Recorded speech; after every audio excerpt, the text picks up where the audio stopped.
வானிலை ஆய்வு மைய தென்மண்டல தலைவர் அமுதா செய்தியாளர்களை சந்தித்து வருகிறார். நேரலை காட்சிகளை பார்க்கலாம். பருவமழை காலத்தில் இப்பொழுது தித்வா புயலை குறித்த அப்டேட். வங்கக்கடல் பகுதியிலே தித்வா புயல் தற்போது தென்மேற்கு வங்கக்கடல் மற்றும் அதனை ஒட்டிய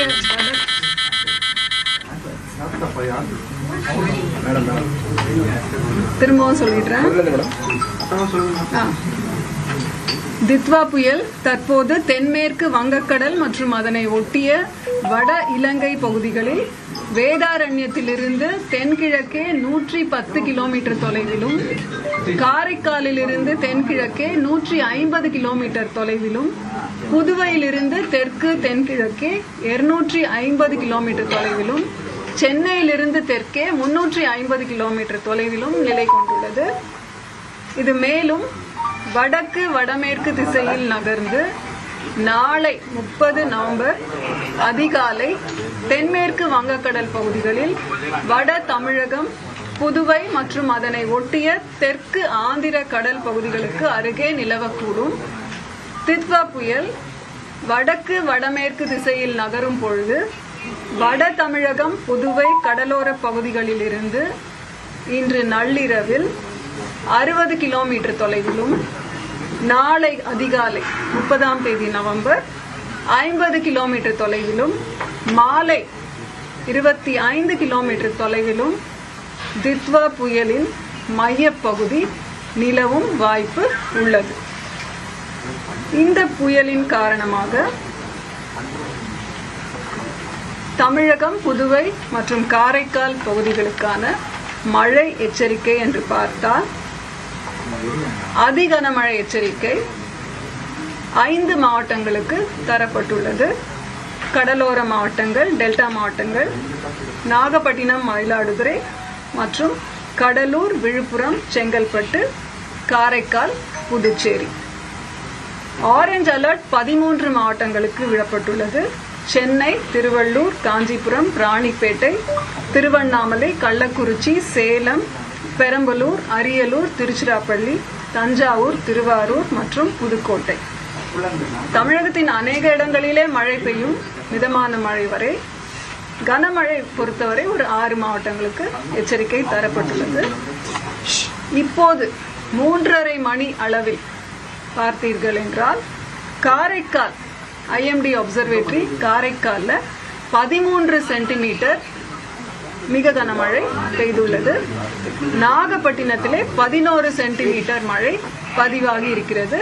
காலை 8:30 மணிலிருந்து இப்பொழுது 3:30 மணி வரையிலான மழை அளவு இது நாகப்பட்டினம் மற்றும் காரைக்காலில்.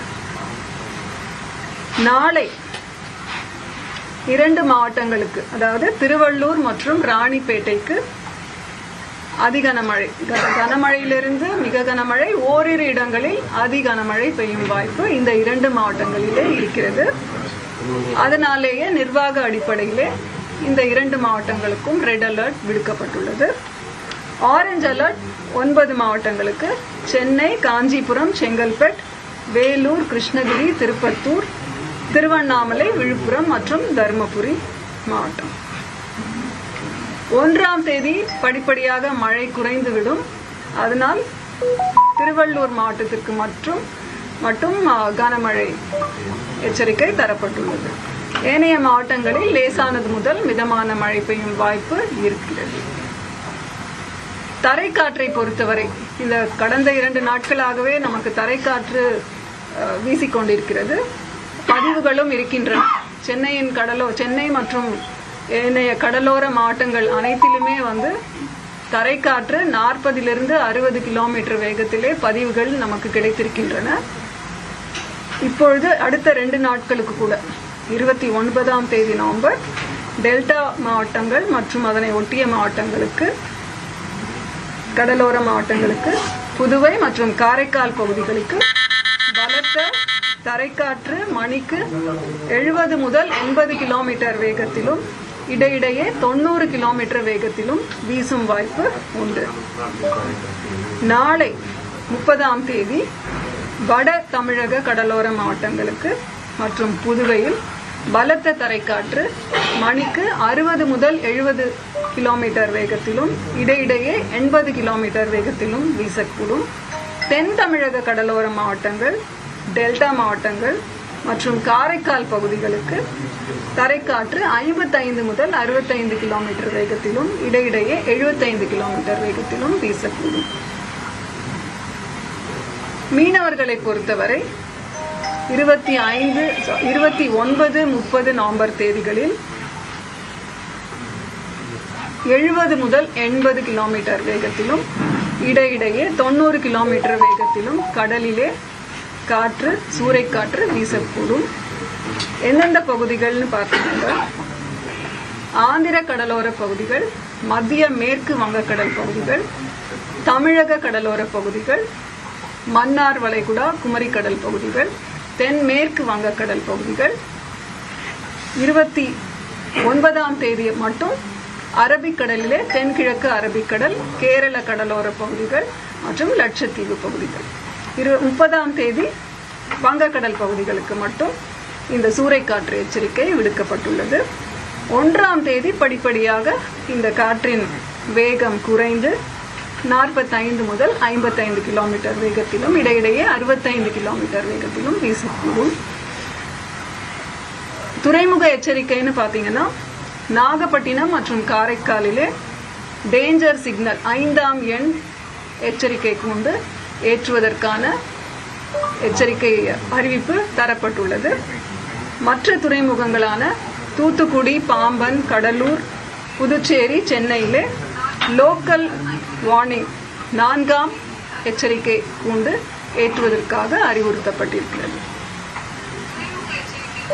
சென்னை மற்றும் புறநகர் பகுதிகள்னு பார்த்தா இன்றும் நாளையும் பொதுவாக மேகமூட்டமாக இருக்கும். இடி மின்னலுடன் கூடிய கன முதல் மிக கனமழை பெய்யும் வாய்ப்பு.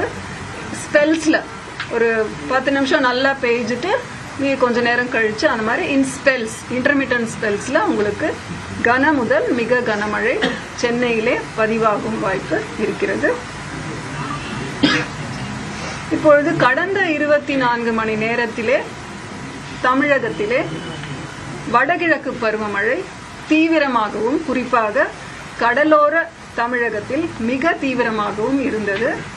தமிழகத்தின் அநேக இடங்களிலும், கடலோர மாவட்டங்களில் பெரும்பாலான மாவட்டங்களிலும், புதுவை மற்றும் காரைக்கால் பகுதிகளிலுமே மழை பெய்துள்ளது. 24 மணி நேரத்திலே பதிவான மழை அளவுன்னு பார்த்தால், ஒரு இடத்திலே அதிகனமழை, கோடியக்கரை என்ற இடத்திலே 25 சென்டிமீட்டர் மழை பதிவாயிருக்கிறது. 4 இடங்களிலே மிக கனமழை, 11 இடங்களிலே கனமழை. எல்லாமே நாகப்பட்டினம் மாவட்டத்தில் தான். கோடியக்கரை, வேதாரண்யம் 19 சென்டிமீட்டர், வேளாங்கண்ணியிலே 13 சென்டிமீட்டர், திருப்பூண்டி மற்றும் நாகப்பட்டினத்திலே 12 சென்டிமீட்டர் பதிவாயிருக்கு. வடகிழக்கு பருவமழை காலத்திலே பதிவான மழை அளவு இன்றைய தேதி வரை 1 அக்டோபரிலிருந்து 29 நவம்பர் வரை இயல்பாக நமக்கு கிடைக்க வேண்டிய மழை 35 சென்டிமீட்டர். இன்று வரை நமக்கு பதிவான மழை 36 சென்டிமீட்டர். இது இயல்பிலிருந்து +3% அதிகம். பருவகால மழை என்று பார்த்தால் +3% அதிகமாக இருக்கிறது. இது அந்த வரைபடம். பெரும்பாலான மாவட்டங்களில் நமக்கு இயல்பு மழை கிடைத்திருக்கிறது. நவம்பர்னு பார்த்தீங்கன்னா, நவம்பர் மாதத்திலே நமக்கு கிடைக்க வேண்டிய மழை 18 சென்டிமீட்டர், கிடைத்த மழை 13 சென்டிமீட்டர். பெரும்பாலான உள் மாவட்டங்களில் மற்றும் வட மாவட்டங்கள் இயல்பை விட குறைவாகத்தான் பதிவாயிருக்கிறது. தமிழ் அப்டேட். சென்னையை பொறுத்தவரை கன முதல் மிக கனமழை பெய்யும் வாய்ப்பு உண்டு. இன்றைக்கு இரவிலிருந்து நல்ல ஸ்பெல்ஸ் கிடைக்க வாய்ப்பு இருக்கு. இப்போது 10 கிலோமீட்டர் மணிக்கு 10 கிலோமீட்டர் வேகத்துல இப்பொழுது நகர்ந்து கொண்டிருக்கிறது. கரையை தொடும் வாய்ப்பு இல்லை. கடலோர பகுதிகளிலே அதன் மைய பகுதி நிலவுவதற்கான வாய்ப்பு உண்டு. மழை நம்ம இன்றைக்கு மாலையிலிருந்து இரவு வாக்கிலே இந்த ஸ்பெல்ஸ் ஆஃப் ரெயின் எதிர்பார்க்கலாம். காற்றோட வேகம் எந்த இடத்துல அதிகமாக பதிவாயிருக்கு? நம்ம விண்ட் ரெக்கார்டர் எடுத்து எல்லா இடத்துல பொறுத்து இருக்கு நம்ம தமிழ்நாட்டில். தமிழ்நாட்டில் வந்து நம்ம சென்னையில் ஒன்று இருக்கு. AWS ஆட்டோமேட்டிக் வெதர் ஸ்டேஷன்ஸ் நிறைய போட்டிருக்கோம். அதில் எண்ணூர் போர்ட்டில் தான் இன்னைக்கு காலையில் 40 km/h பதிவாயிருக்கு. மற்றபடி பாம்பனிலே 60 km/h பதிவாயிருக்கு. கடலூர், நாகப்பட்டினம், இந்த மாதிரி மோஸ்ட்லி கடலோர அப்சர்வேட்டரிஸில் எல்லாமே நமக்கு தரைக்காற்று 40லிருந்து 60 km வரைக்கும் பதிவுகள் கிடைத்திருக்கின்றன. அதாவது எப்போவுமே புயல் வந்து நம்ம எதிர்பார்க்குற அதே நேரத்தில் அது கரையை ஒட்டி இருக்கும்னு சொல்கிறது ஒரு சேலஞ்ச் தான். ஒரு அளவுக்கு நம்ம வந்து இப்போ இருக்கிற நிலைமையை வைத்து நம்ம ஃபோர்காஸ்ட் தரோம்.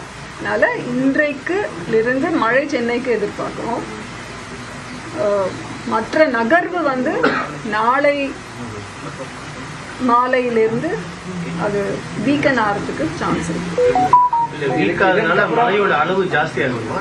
அதாவது காற்றின் திசை மற்றும் வேகத்தை பொறுத்து கூட உங்களுக்கு வர மழை அதிகமாக இருக்கும். அதனால்தான் கன முதல் மிக கனமழை எச்சரிக்கை தரப்பட்டுள்ளது சென்னைக்கு. எக்ஸாக்ட்லி எந்த இடத்துல கரையை கிடக்குது? கரையை கடக்க நம்ம சொல்லலை இதுவரைக்கும். கடலோர பகுதிகளிலே நிலவுவதற்கான வாய்ப்பு. அதாவது ட்ராக்கை வச்சு நான் உங்களுக்கு சொல்றேன்.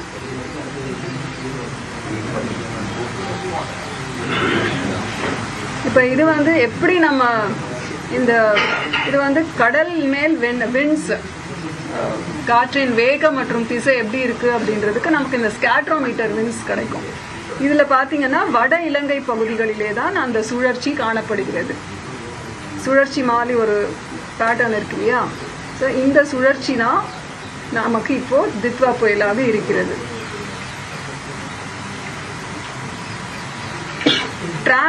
ட்ராக்ல பாத்தீங்கன்னா இப்போ அந்த கருப்பு கலர்ல போட்டிருக்கோம் இல்லையா? இதெல்லாம் வந்து அதாவது அது எந்த பாதையை தேர்ந்தெடுத்ததோ அதற்கான குறியீடுகள். சிகப்பு கலர்ல போட்டிருக்கிறது இனிமேல் வரக்கூடிய பாதை குறித்த ஒரு பதிவு. இது ஃபோர்காஸ்ட். அப்படி பார்த்தீங்கன்னா நம்ம 30ஆம் தேதி காலையில அது புயல் என்ற அந்த ஒரு வலுவோடு நகர்ந்து வடமேற்கு திசையில நகர்ந்து 30ஆம் தேதி, அதாவது நாளை மாலை 5:30 மணி வாக்கிலே அப்போது கூட புயலாக இருந்து பின்னர் 30th 1ஆம் தேதி டிசம்பர் வரைக்குமான காலகட்டத்தில் அதன் வலு டீப் டிப்ரெஷனாக, அதாவது காற்றழுத்த தாழ்வு மண்டலமாக அதன் வலு குறைய வாய்ப்பிருக்கிறது. அப்போதான் அது வந்து கடலோரத்திலிருந்து மிக நெருங்கிய ஒரு தொலைவில், அதாவது 25 கிலோமீட்டர் தொலைவிலே இருப்பதாக ஒரு கணிக்கப்பட்டிருக்கிறது. முதல்ல சொன்னோம் இல்லைங்களா, நள்ளிரவில், அதாவது இன்று நள்ளிரவில் 60 கிலோமீட்டர் தொலைவிலும், நாளை அதிகாலை 50 கிலோமீட்டர் தொலைவிலும், நாளை மாலை 12 UTC, அதாவது 5:30 மணிக்கு பின்னர் 25 கிலோமீட்டர் தொலைவிலும் நிலை கொண்டிருக்கும் வாய்ப்பு. அதாவது மித்வா புயலோட மையப்பகுதி இவ்வளவு அருகில், கரையிலிருந்து இவ்வளவு அருகில் நிலை பெறுவதற்கான வாய்ப்பு இருக்கு என்று கணிக்கப்பட்டுள்ளது. சென்னைக்கு அருகே வரும்போது டிப்ரெஷனா இருக்குமா இல்ல புயலா இருக்குமா? அதுதான் டிப்ரெஷனாக வாய்ப்பு இருக்கு. அந்த டிஸ்டன்ஸ் வந்து 30ஆம் தேதி 5:30 மணி வாக்கிலிருந்து 1ஆம் தேதி அதிகாலை வரைக்குமான இடைப்பட்ட நேரத்திலே அதன் வலு குறைய வாய்ப்பு இருக்கு.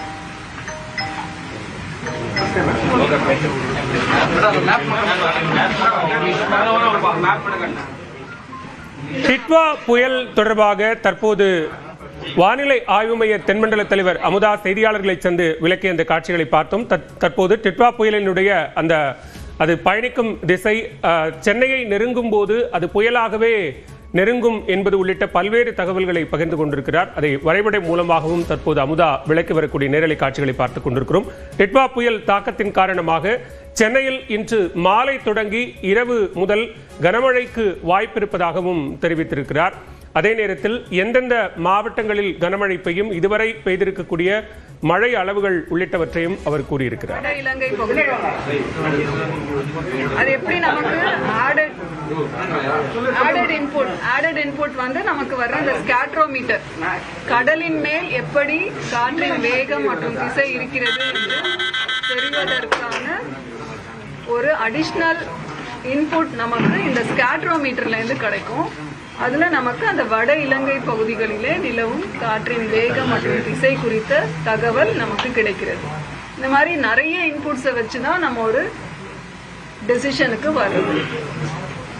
அதை தவிர முன்பே சொன்ன மாதிரி கடலோரத்துல இருக்கிற எல்லா அப்சர்வேட்டரிஸ்லயும் இப்ப மணிக்கு ஒரு தடவை டேட்டா எடுத்துட்டு இருக்காங்க. அதுல இருந்து கூட ப்ரெஷர் ஃபால், அப்புறம் நிறைய விண்ட் பேட்டர்ன் இதெல்லாம் கண்காணிக்கப்பட்டு வரைபடங்களை வரைந்து அதை வைத்து நாம் ஒரு டெசிஷனுக்கு வரும். ஸ்கேட்ரோமீட்டர் மீன்ஸ்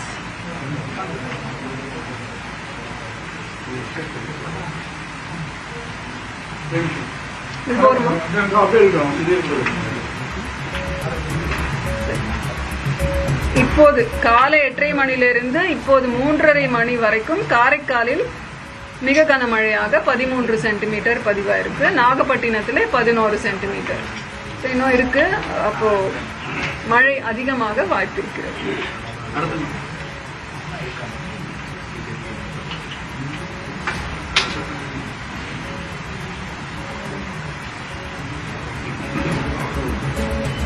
அடுத்தது 1ஆம் தேதி படிப்படியாக மழை குறையும் வாய்ப்பு அதிகமாக உண்டு. டிட்வா புயலினுடைய தாக்கம் மற்றும் அதனால் ஏற்பட்டிருக்கக்கூடிய மழை பாதிப்புகள் தொடர்பான விளக்கத்தை வானிலை ஆய்வு மைய தென்மண்டல தலைவர் அமுதா தர கேட்டோம்.